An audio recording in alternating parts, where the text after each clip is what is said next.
Morning.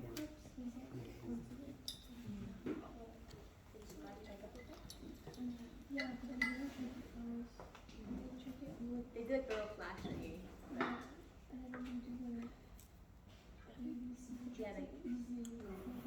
Where is everybody? They'll be coming soon.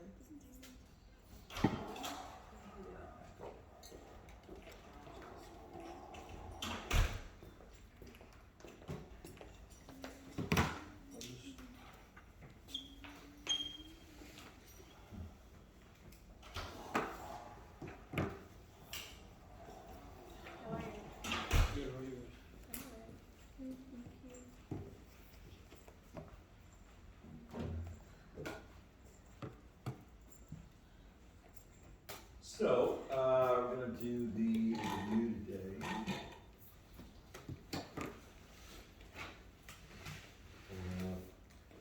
Still haven't found anything critical in my research of the cart and rope problem. The version that I found that supposedly solved it doesn't work, so I need to do more research. I know how to solve it. Okay, actually, you wanna? Let's put that on board while I'm getting logged in, that would be tremendously helpful.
So it looks like this.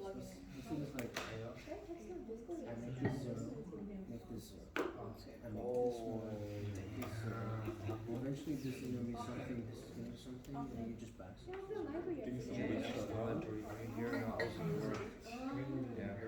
So, Dylan is demonstrating that problem that stumped me yesterday. Okay, so, I can't take credit for this answer. It was actually Arena on Discord who showed me this one. Basically, what she did was that, we have to treat this basically like two different problems. In this case, it's like a car in the driveway, but also like a lawnmower on the driveway, if you want to use familiar examples. So, if this were a straight plane, basically if the cart weren't, at this angle, it would be actually held at an angle of 60 minus 15, 45 degrees. 5 degrees. And what we're trying to do is we're trying to figure out like the weight behind this force. So it would be,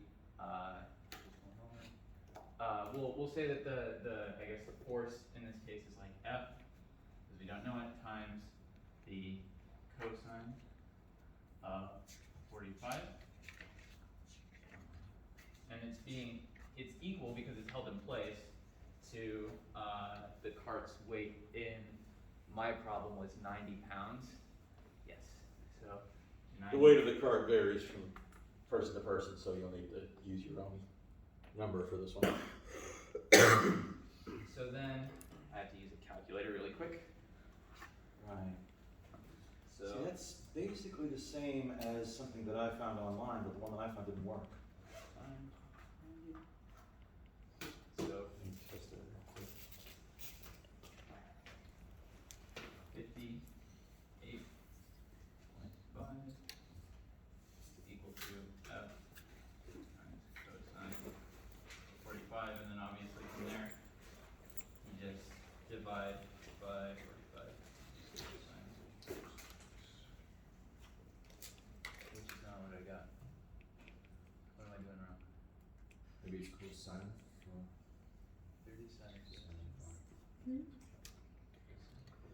Cosine of 75 and sine of 15 are identical. Okay, that is working for me. What did I do wrong then?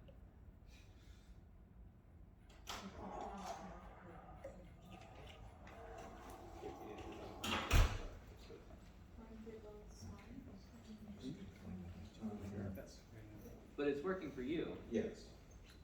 That's bizarre. Is it degree or radian mode? Thank you.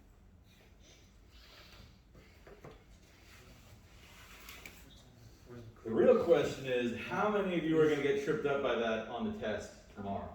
I would figure out. The degree radian mode, I mean. Will you be merciful about the points for that or no? Well, a lot depends on if I can figure out that's what happened. Okay. If it's clear to me, if I can figure out what happened, then I can just take off the 1 point because that's not a major issue. If you don't show any work, I'm probably not going to know what happened. And then I don't have any options.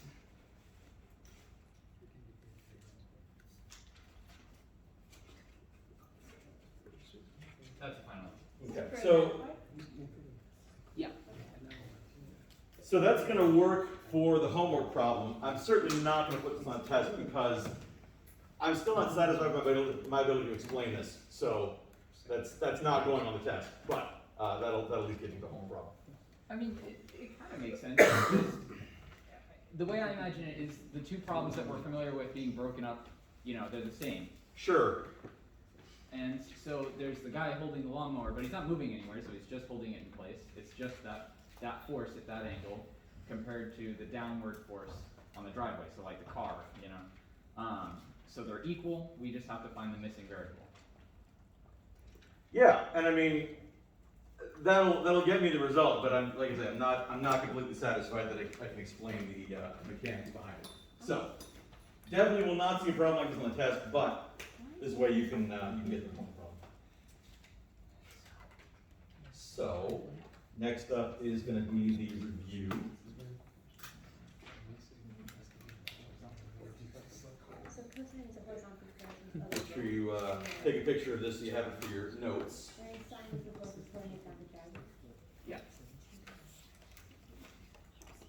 And the 90, by the way, is the weight of the cart in this example. So whatever version you're working with will have a different weight for the cart, and you'll need to plug that in. So the reason you use sine and cosine is to like describe the direction.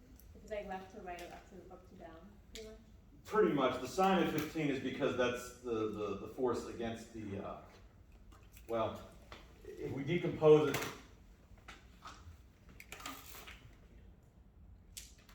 like this, the 90-pound weight is being pulled straight down, but if I decompose it into a force down the ramp and an orthogonal force, that's the 90 sine 15 is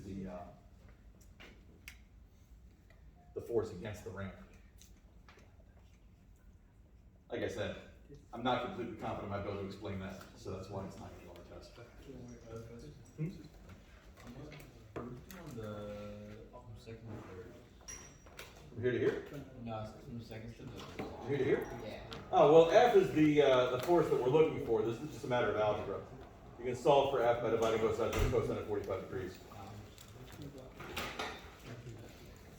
So when it comes to a force like a force sliding down something, you would want to say that that's sine, like that's the force that's keeping it stuck to the driveway, right? Right. And then if it's pushing something along a straight surface, like the guy with the lawnmower, we want to use cosine. It has to do with the which component you're looking for. So we're talking about I think the lawnmower problem was a work problem actually. Oh yeah, you're right. So this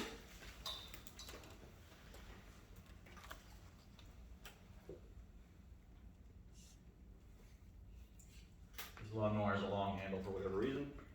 And the lawnmower will say weighs 12 pounds. And if we want to know the work that is being done pushing that lawnmower 30 feet,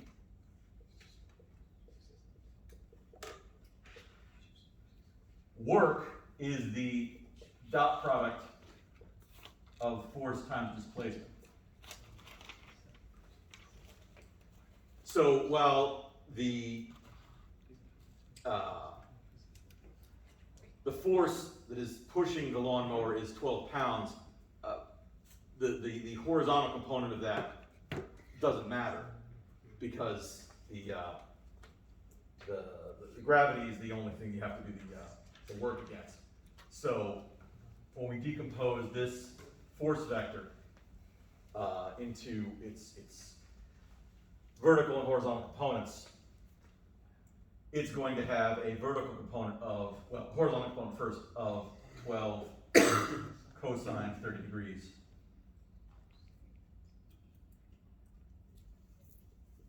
And a vertical component of 12 sine 30 degrees.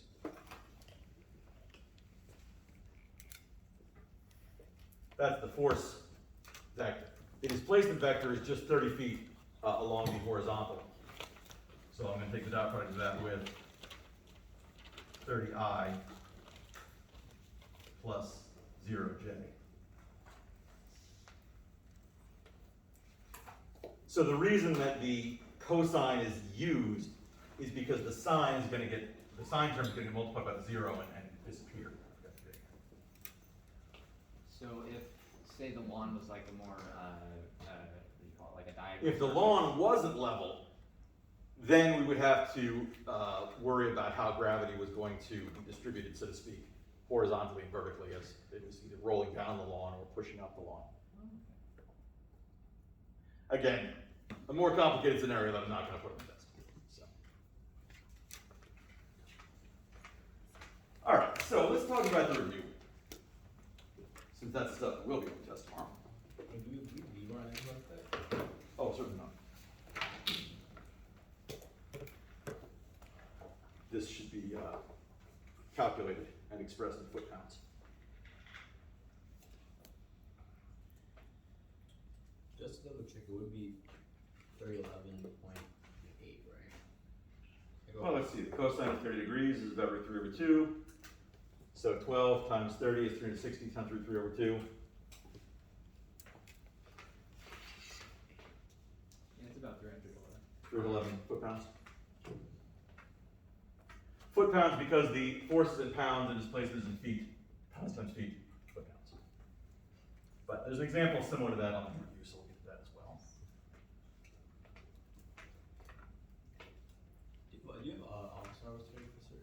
Yes, but from now on I'm going to have the upstairs in the classroom because no one uses this class afterward. It just makes sense for me to stay here instead of going downstairs. All right.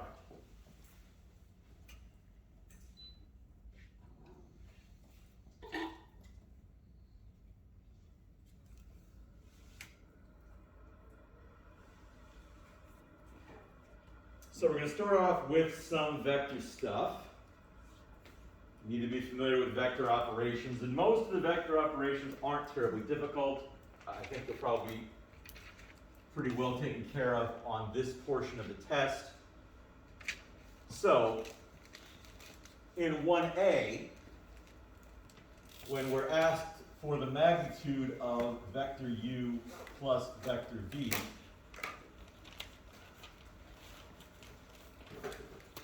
what would be the approach? We have to add the vectors first. Right. Sort of like parentheses, you can step inside first, add the vectors, then apply the magnitude operation. So I'm going to do the magnitude of, if I add vector u and vector v, I'm going to get negative 13 minus, negative 13 and negative. Be a little careful with your notation. I'm not exactly going to grade your notation, at least not on the steps. In your answers, certainly. But along the way, if your notation isn't exactly perfect, that's not a big deal to me. So if you were to leave out the sort of brackets inside here, as long as your answer is correct, I wouldn't really care. But getting sloppy with your notation increases your risk of making errors because you're not going to be fully aware of what all these elements are doing. Now, as far as the magnitude goes, that's just the square root of negative 13 squared plus negative 1 squared, which is, of course, 170. Can that be reduced? No.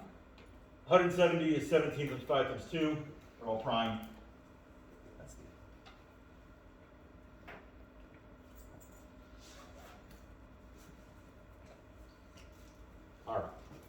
Questions about that? Isn't it gonna be the same answer if we just find the modulus? Let's find out. Also, modulus and magnitude are not interchangeable terms. Modulus is an operation on complex numbers. Magnitude is an operation on vectors. Even though the steps are the same, they technically refer to different objects. So, if I want to do the magnitude of u plus the magnitude of v, I need to find their magnitude separately first. So the magnitude of u is going to be the square root of 34, right? Yeah. The magnitude of v is going to be the square root of 136. That can reduce. Let's see, 136 is going to be 34 times 4, so that's 2 squared.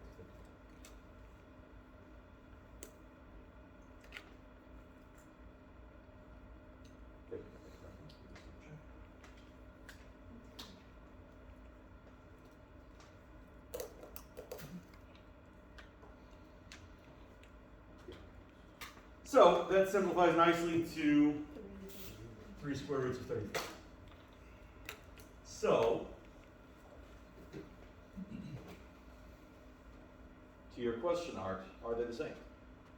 Yeah, what I meant is if we just given one square root and just make squares of it. Isn't that what we did? Yes. Okay. Do you mean like -3 squared plus 5 squared plus -10 squared? Yeah. plus 6 squared? Under one. Under one square root. It's the same thing. No. No. You cannot distribute an exponent across addition or subtraction. That's why these aren't the same. And likewise, you cannot factor out an exponent across addition or subtraction. So yeah, if we squared all these individually, I'd have 9 and 25 and 136. If I added all of those up, well, I guess, hang on. That would be the same. No, it wouldn't be. Because the implication would be that 3 squared plus 5 squared is equal to 3 plus 5 squared, which is not.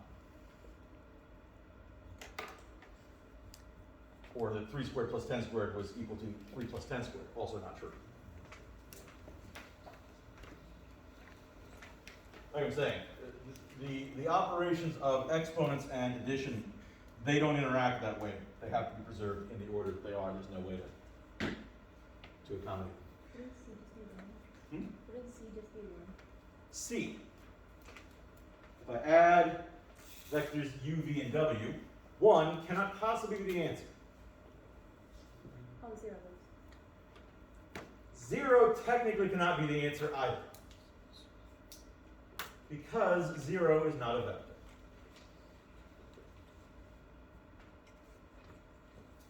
So, it is true that when I add all of the horizontal components, I get 0. It is true when I add all of the vertical components, I get 0. Is this 0? No. It would be correct to refer to this as a 0 vector, but 0 and the 0 vector are not the same thing, because 0 is a scalar, and this is a vector. Does it matter if it's the answer on the vector form instead of relying on this? Just like 0, 0? Same thing, right? Same.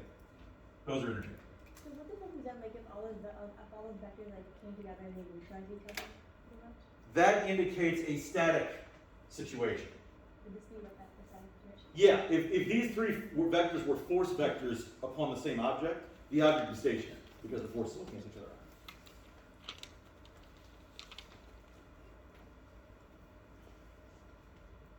So we can't do it as 0, it has to be 0 I plus 0 j, or vector. Right, because vectors and scalars aren't.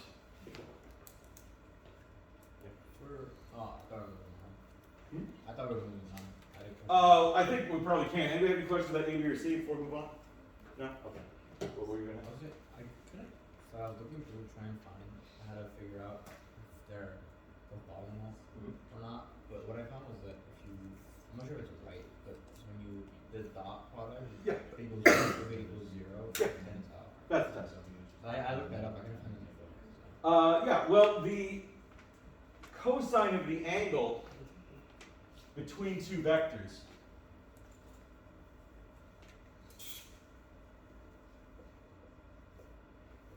is equal to the dot product of the two vectors divided by the product of the magnitudes. It follows that if the dot product is 0, if the cosine is 0, if the cosine is 0, we're looking at a right angle. So the simplest way to determine if two vectors are orthogonal is to take the dot product. So what is the dot product of u with v in this scenario? Negative 30.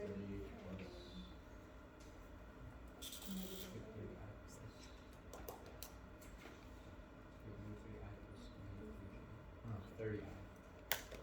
No i's. Dot product is a scalar. X1, X2. So we have 30 minus 30, which is in fact 0. So yes, vectors u and v are orthogonal. Is orthogonal to equal 0. Right. If the dot product is equal to 0, yes, they're orthogonal. And this actually is 0 because the dot product is a scalar, not a vector. So we take the dot product of v with w. We're going to get negative 130 Negative 6. minus 6. Certainly not orthogonal.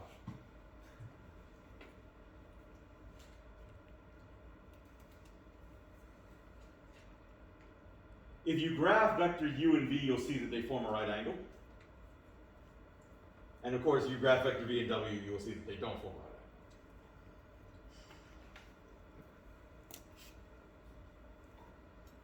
angle. Okay, any questions about how to determine if vectors are orthogonal? It's kind of a weird question. Would you still give us the point if we graphed it out versus just doing the dot product? No. Freehand graph is not good enough. There was an example I showed in class where they made an 88-degree angle. Visually speaking, it looked kind of like a right angle, but from the dot product you could tell it was not. The dot product is the only definitive test. The graph can kind of confirm or support that, but the dot product is the determination. Okay, to approximate the smallest angle between v and w to the nearest 100th degree, it's the same formula I was just showing. The cosine of the angle between two vectors is equal to the dot product of the two vectors divided by the product of their magnitudes.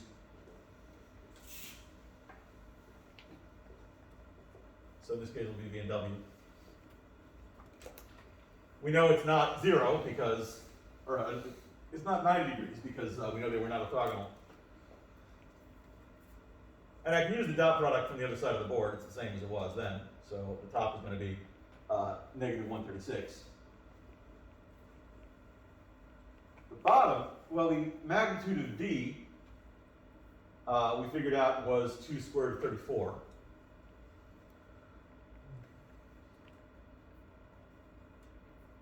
The magnitude of w is the square root of 170.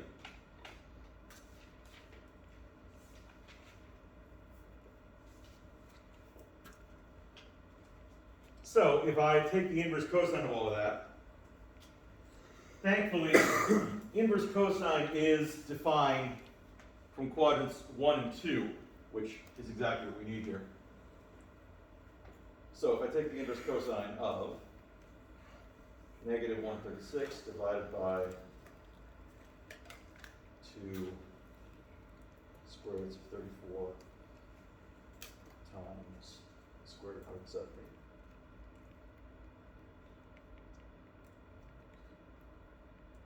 I get 153.43 degrees.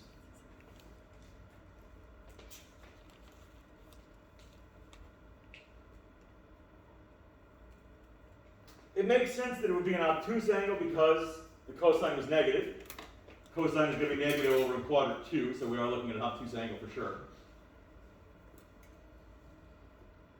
If I graph them, see if that looks remotely plausible. -10, -6 is going to be somewhere in this vicinity. 13.1 is going to be somewhere in this vicinity. Yeah, that's believable. I feel like that was after we did something else. I think 2 roots of 34 was the actual magnitude. Magnitude of U plus magnitude. Right. When we added them together in part B, we ended up with 3 of them. But when I just calculate the magnitude of V by itself, V is going to be 100 plus 36 is 136. 136 is 4 times 34, so.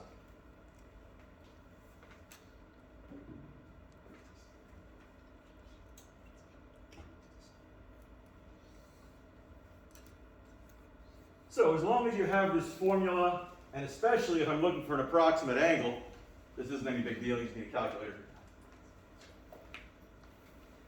Yeah, can you just explain one more time how you like double check if your answer is correct with the graph? Well, looking at the graph, this looks like it could plausibly be 153 degree.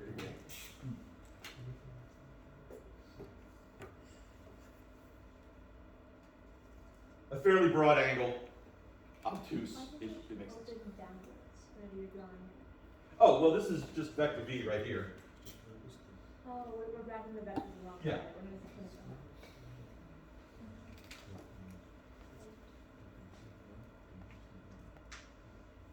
And I mean, since I'm just trying to get a sense of if I'm way off, this isn't going to tell me if I'm exactly correct. You don't need to worry about your freehand graph being perfect. Obviously mine isn't awesome, but it's good enough to give me a bit of a sense. Like if I calculated this out and said that the angle between them was 37 degrees, I would look at that and say, that doesn't seem right at all. And then I would realize I had to go back and fix something. So it's a good way of catching yourself making an error, but it's certainly not going to give you the answer on its own. The formula is absolutely necessary. Can you explain how vector W is in the fourth quadrant first? It is in the first quadrant. Oh, did you just draw one? Yeah, this isn't vector W. This is vector W.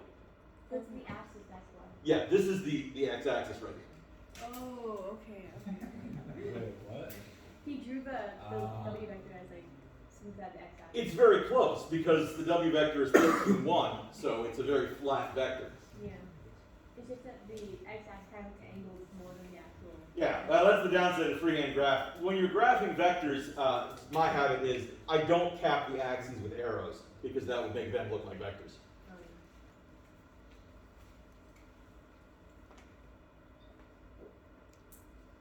Okay. Now, scalar projection, U onto W. First of all, what do we call that operation? The scalar projection is a different word that we used. And remember that one?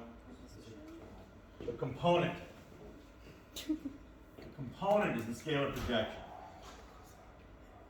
Now, you got to make sure you know which is the subscript and which is the argument. If we're projecting U onto W, which is the subscript? W. W.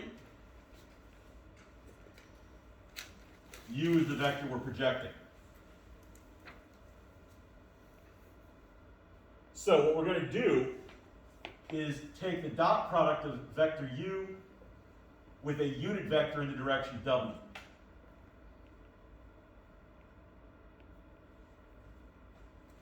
There are other ways of thinking about this, formula.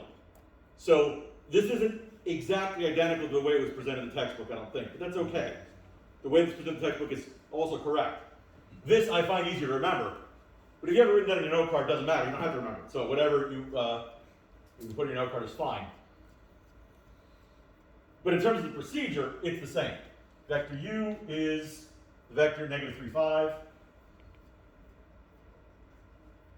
Vector W is the vector -10, -6.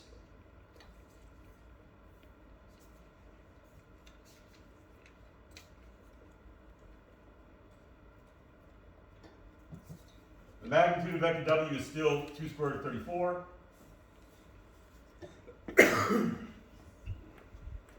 But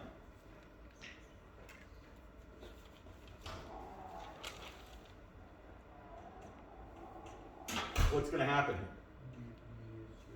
I'm going to get a 0. Because while this is going to scale W down to a unit vector, it's still going to be orthogonal to vector U. It doesn't matter if I'm dividing by 2 squared roots of 34, the dot product is still going to be 0.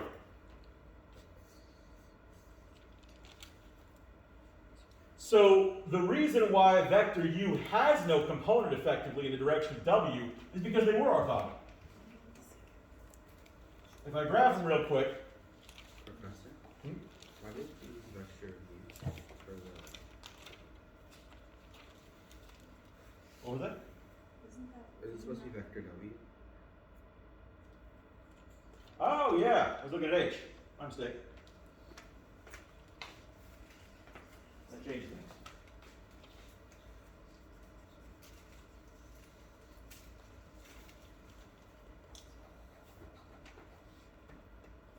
Okay, so in the direction of W, we're going to have a unit vector in the direction of W.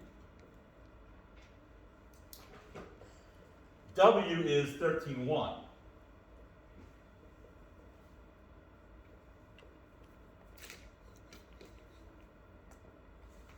So that's going to be 13,1 multiplied by 1 over 100, the square root of 170.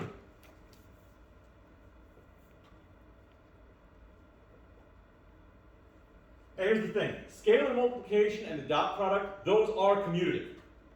So I can just pull the 1 over root 170 out here and have the dot product of negative 3, 5 with 13,1.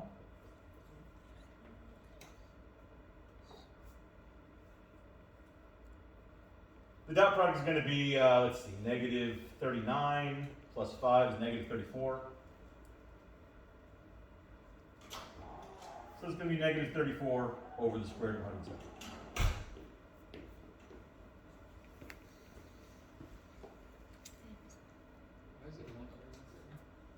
Because I was dividing by the magnitudes.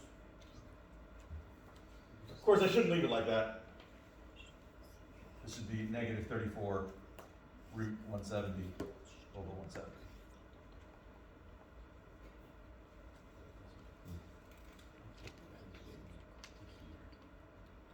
Well, that's because 34 and 170 have a common factor, but that doesn't look right. Well, because you got a 44 there. Oh,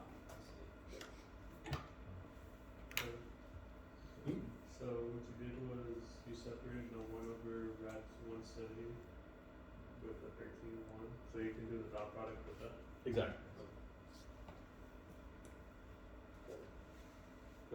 Can you graphically show what happened? Sure. So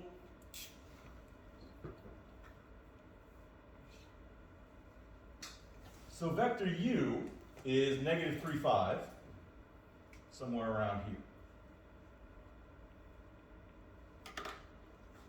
Vector W is still 13,1, somewhere around here.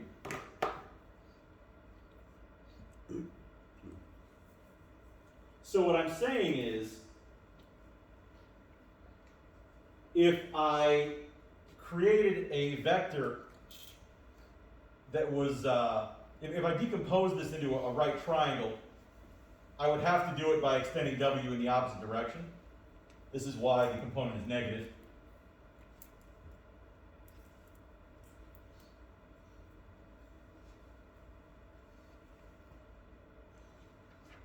And I'm going to turn this into a right triangle like this.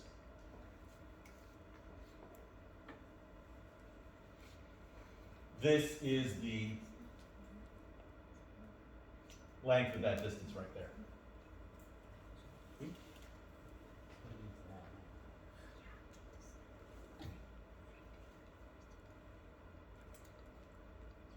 Oh, right, because 34 is, right, this reduces. Good point. 170 is 34 times 5, so the simplified version would actually be the negative square root of 170 over 5.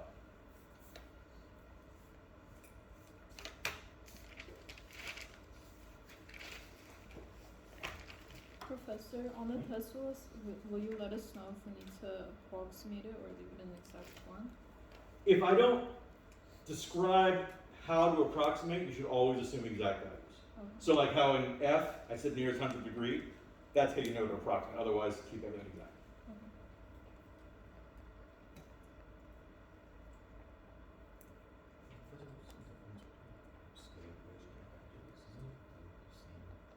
No.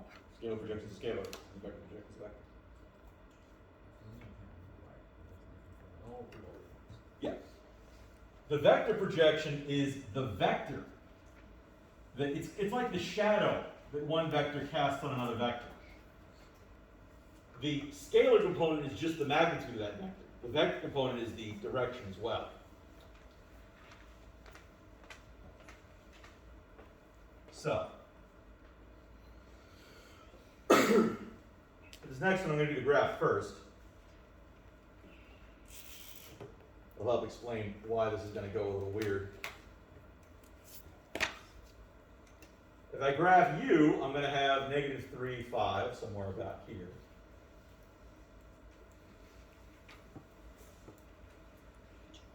If I graph v, I'm going to have negative 10, negative 6, roughly here.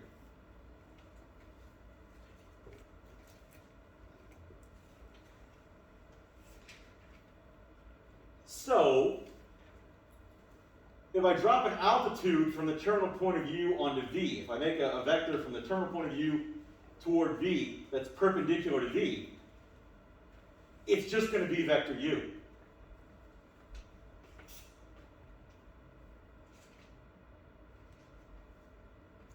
Because they're orthogonal vectors already. So there's nothing to decompose. I can't decompose a vector according to a vector that's already orthogonal to it. So I already know that this is going to be the zero vector. That's what I'm going to come up with. But it won't always be the case, so let's go through the work. The projection, the vector projection of u onto v is written like that. And there are a couple of ways you can look at it. The way that I typically remember is that it's the scalar projection. So in other words, u dotted with a unit vector in the direction of v times the same thing again, a unit vector in the direction of v. That way, it's not just the magnitude of the component, it's also projected into the direction of the v vector. Now, since it has a magnitude of 0, that won't matter in this case, but here's how that would all play out. I'm going to have my u vector, negative 3, 5, dotted with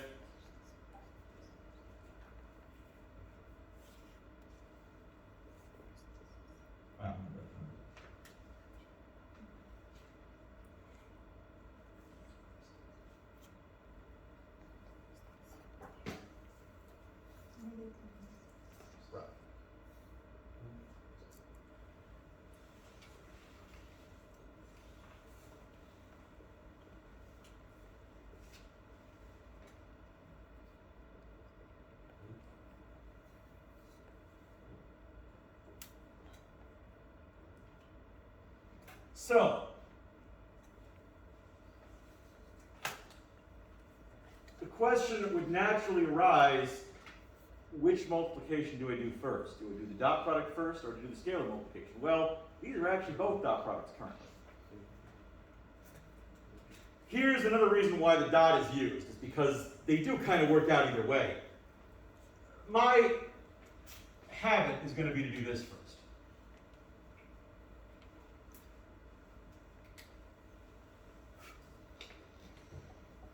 If I remember correctly, it shouldn't matter, but either way, well, no, it wouldn't matter. Yeah, you got to do this one first. So technically, this is a dot product. This is a dot product. This isn't. Because the result of this dot product is going to be a scalar. So I'm going to take this scalar times that vector. Now, this scalar comes out to 0 because they're orthogonal vectors. And then over here, I'll still have this negative 10, negative 6 over the square root of 170, but it doesn't matter because if I multiply a vector by a 0 scalar, I'm going to end up with a 0 vector.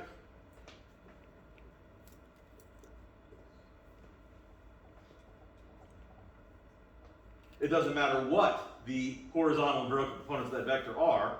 When I multiply it by 0, they're 0.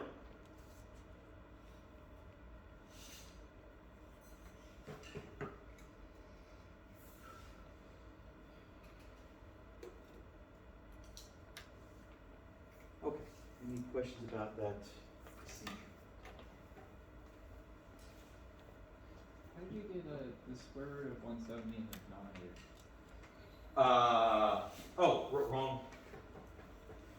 Wrong vector. It's 2 squared root of 34.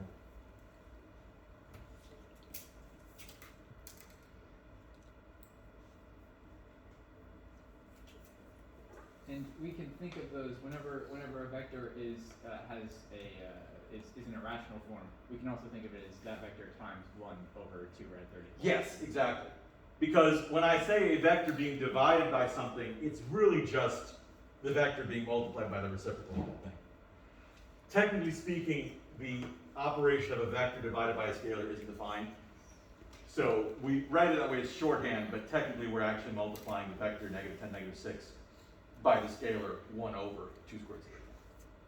How do you get 0? 0 is the result of this dot product. Oh. So you do dot product with numerator and then we put that. Right, this is a scalar. So I can't take the dot product of a vector with a scalar. It's the dot product of the numerator with the numerator. And then I'm going to multiply that by the reciprocal of the magnitude. So technically it's 0 over 2 squared roots of 34, but that doesn't matter because it's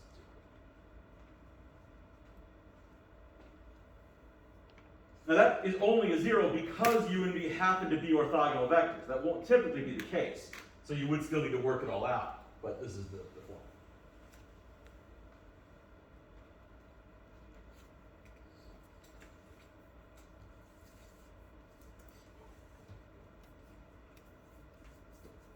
All right.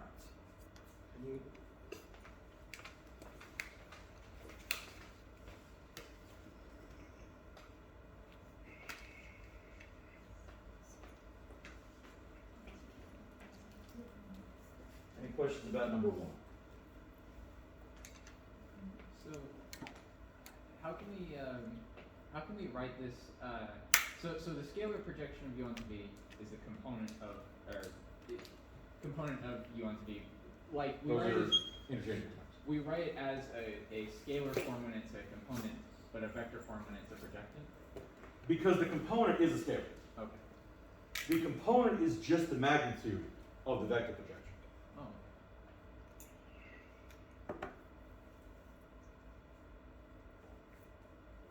So if we did this process on u and w and we found the magnitude, we would get the same result? Yes.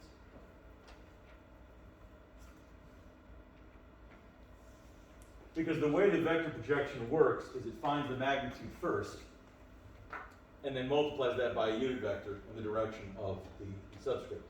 So since it's the magnitude times a unit vector, we're going to end up with that same magnitude. One last question about that product thing. Why do you still keep the other vector of negative 10 and negative 6, even if we multiply it to negative 3 and 5? Why do we keep that in the numerator, even though we've multiplied it to... This is coming from here. Oh. Okay. And then I thought... Okay. Yeah, notice this sort of happens twice. Technically, we're doing a dot product the first time and then a scalar product the second time. But yeah.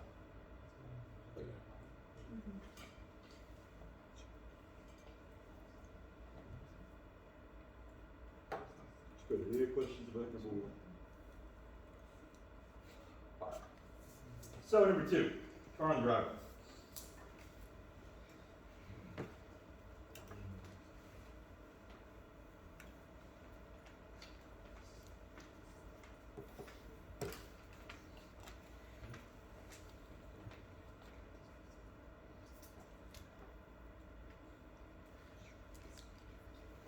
So with these word problems, drawing a picture is not a bad idea. The driveway is angled at 20 degrees above the horizontal, which is actually fairly steep for a driveway.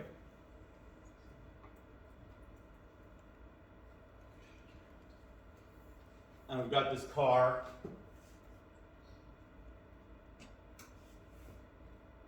Very concept car looking. On the driveway. The brake needs to counteract the force of gravity down the ramp.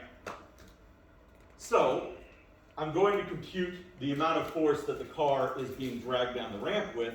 The brake has to exert the exact same amount of force to keep the car stationary.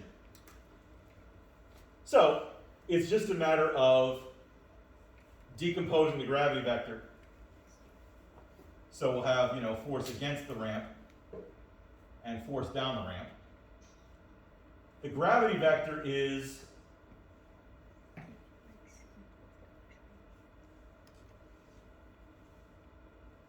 no i's plus 1200 j's.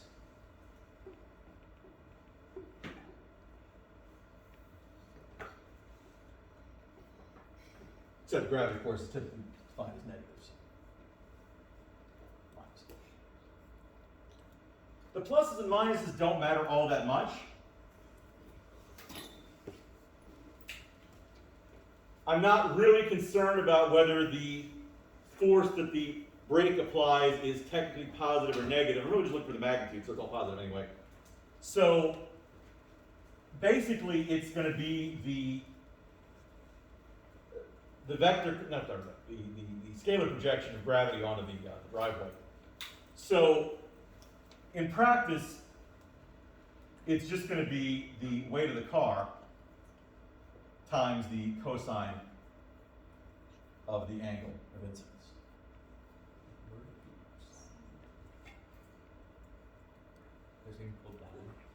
Sine is going to tell you the force against the driveway. The brake doesn't have to counteract that. Oh, so we're flying back. The brake has to counteract the force along the driveway. So it's going to be this component, not this component.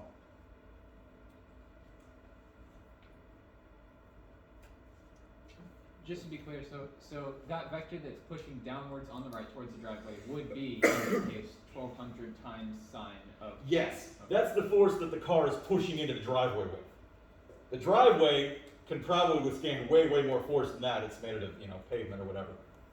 But the brake is going to just have to counteract the force that the car is exerting down the driveway.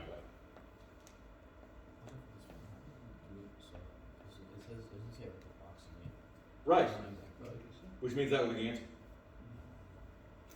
If we did, If you approximate it, it would be a bit smaller. That's just so you don't approximate this. No, this is the answer, but hang on, how do I... Oh, you're actually asking about this. That does go backwards, doesn't it?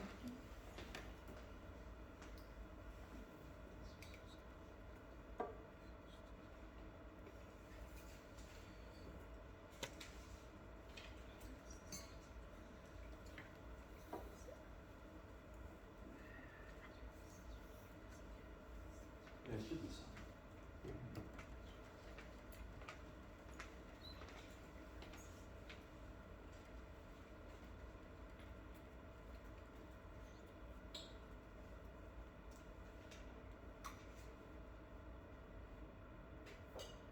Because if it were flatter, it should be less force, not more force. So it should be sine. the problem doesn't say this is the 1,200 kilograms that push it on the drive. It says that it's weight, the car's weight. It's Right. 1,000 pounds, so it's straight down. Right. Wouldn't that be something? Yes. It has to be straight down. Straight. Or cosine of 8. I just put it wrong. 7. Oh, sorry. What did it say? What? Oh, it's trying to get from 19? Yeah, I'm just trying to. So.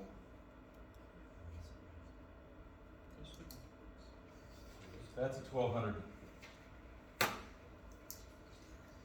Put our vector in that direction. This is a 20-degree angle.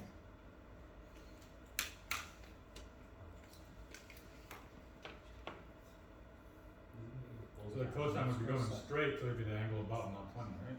The cosine of, because it wouldn't be that angle, it would be the angle This above. is 70 here.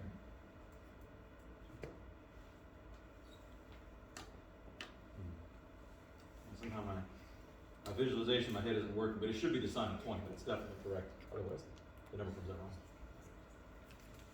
Look at this. Brake is not the weight of the car. Oh yes, considerably. Because imagine a car on level ground. How much force does the brake need to exert on the car to keep from rolling? None. Even though the car still weighs 400 kilograms. The steeper the driveway gets, the more force the brake requires to hold the car steady. So it's definitely the sine, but yeah, somehow I'm not rotating my head correctly. Why shouldn't it be cosine though? Because it's going, your brake is going left. So it goes on. That's how my visualization is working, but the answer is wrong. That isn't correct. You can do the cosine of 70 degrees, but if you do the cosine of 20 degrees, you will get the wrong answer. I mean, this is the correct answer. Or in other words,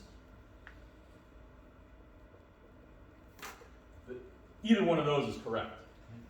But if you use the cosine of 20, that would be incorrect. Yeah. Okay, so on the test, how are we supposed to differentiate which situation would require cosine and sine? Right. Fortunately, it's going to be another object on a ramp problem. So it'll be the same arrangement. So, yeah, it's the sine of the angle. It's always going to be the sine of the angle, but I'm having trouble coming up with y in my head. That makes sense because it's the weight is like on it. So for it to like move backwards, the weight would be pulling it down. Right, I mean, this is the force, but that doesn't seem right. We'll gravity pull it down. Oh, because I'm thinking of displacement. Weighing down. It's not implying gravity. Gravity only J in my life. Okay, so what we're looking for is the. So then that's perpendicular to the driveway. It doesn't make any sense. I think I we don't know. should just I'm having scratch trouble writing this in my head, but sine is the correct answer. First, you should just scratch it. So the procedure for this, some problem like this would be, is you're given the theta, the angle between those. You would find, you know that it's 90, so that plus 90, you would get the third angle, and then you would take the cosine of that angle. That works. That will give you the correct answer. So if you do it that way, that's fine. These are equivalent.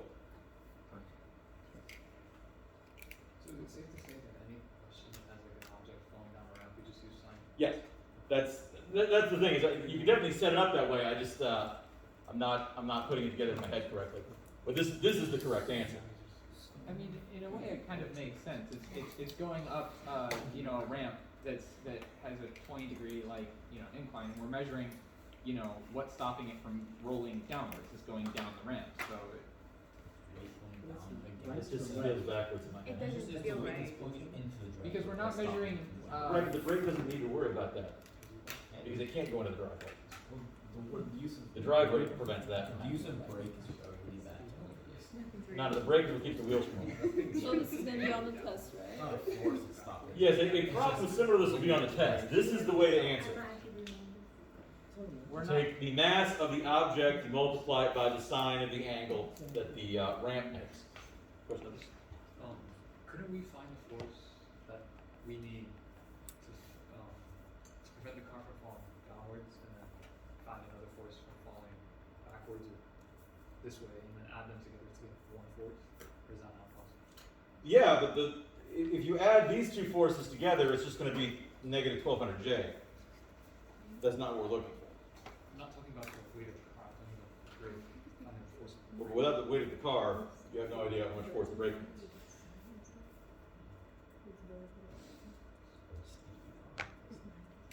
It's not though. I don't know. Somehow it's not clicking in my head. If you got a brake and weight reduce, then We're improvising. Yeah. Exactly. No, that is the force. That's exactly the force. Those are wheels, right? Yes. So what do you think of this? Actually, I don't know. On the driveway, the wheels. Right, but the reason why the brake needs less than 1,200 kilograms of force is that the driveway is taking a bunch of the load. Doesn't matter, it's exactly the same. With them beat up backwards. The construction is exactly the same. The picture looks a little different, but the construction is identical. I don't know, I didn't think about that one, but that is the correct solution. Professor, Yes. what's the point of writing the G vector as 0I minus 1,200J? Why are we doing that? It's gonna change it to 1,200 sine 20 degrees. What's the point of writing it out like that? So we're effectively taking the component of the G vector in the direction of the driveway. So why is it 1,200 negative? Because gravity's pulling it down. Yeah, so wouldn't it be negative? Huh? Wouldn't it be Taking negative? Well, down is typically thought of as negative. That's the direction of It's the. just the value. The 1200 is the magnitude, not that J. 1200 squared, or minus 1200 squared is 1200. Oh, it's magnitude. So it just 1,200 is the magnitude of the vector, but since the vector is directly down, it has no horizontal component at all. The magnitude of the vertical component is the same number. So shouldn't we do negative 1200 times sine 20? Well, that's what I'm saying. Since we're only looking at the magnitude can't be negative. We can ignore that when we're doing a calculation. We're also talking about the force need to stop it from rolling down, so it's not negative. Right. Effectively, the force pulling down the driveway is negative. The force of the brake against that roll is positive. But again, we're only talking about the magnitude. So so it we're doesn't only matter. writing it out like that so we can like get the 1,200 easily. It's not strictly required. I mean, if you remember, there's just the mass of the object times the sine of the angle of the ramp. That's that. That's all you need. Got it. All right, we're gonna just move on. Look at number 3 here.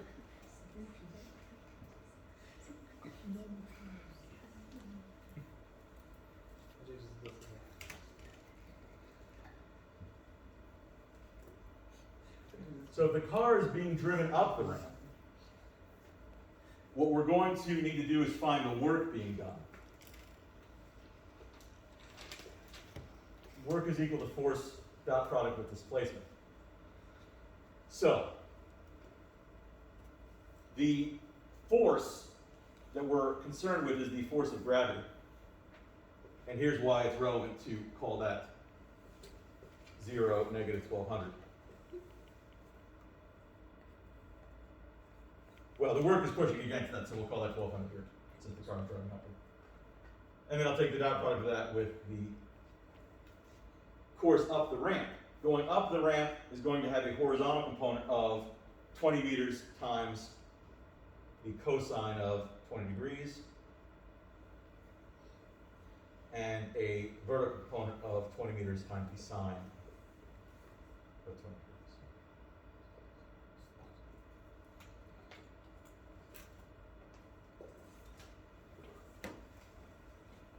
So, effectively, 0 times 20 to cosine 20 degrees vanishes because you don't need to apply any force technically to move the car left and right. There's no force preventing it. We're ignoring friction and drag and things like that. So we're going to end up with 1,200 times 20 sines of 20 degrees.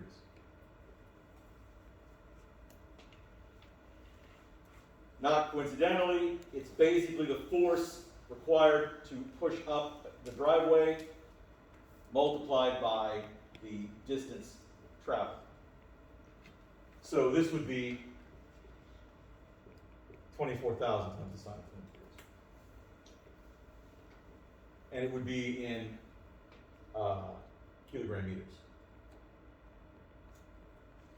We would lose points if we don't have the right metric. The units, I didn't spend a lot of time on them, so I'm not going to fuss about it. It's going to be a lot more important if you were to take a physics class where the units might interact with each other. In this case, they're not interacting, so it's really no big deal. But if you multiply a force measured in kilograms by a distance measured in meters, the result is kilogram meters. Yeah. Do you mind going over how you found the vectors? So the force vector, we're basically pushing in the opposite direction of the gravity vector. The gravity is the 0, 1200 going down, 0, negative 1200. We're pushing against that, so we're going to have to push in a 0, positive 1200 to go upward. Then this is just the driveway represented as a vector. So it's 20 meters. Technically, the car is moving in this direction, but to make it a vector, I'm decomposing it into horizontal and vertical components. So the angle is 20 degrees, so this is going to be 20 times the cosine of 20 degrees. The vertical component is going to be 20 times the sine of 20 degrees. And then do you multiply the cosine and sine by 20 Because the car is going 20 meters. 20 meters, okay, so.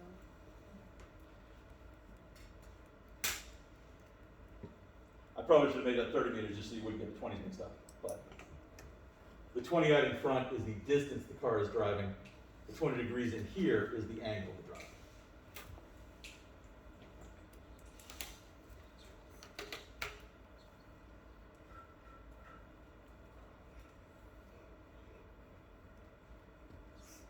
So is how whether that is meters of work being done on the machine? Yes. In driving the car 20 meters up the driveway, the engine is going to be performing 24,000 times the sine of 20 degrees kilogram meters of work. Work is always going to be measured in the product of a unit of distance and a unit of mass or force. In this case,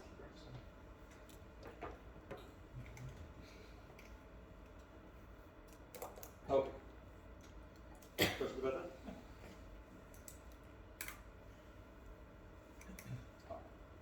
Let's take a 10-minute break. Come back at 11:15 and continue.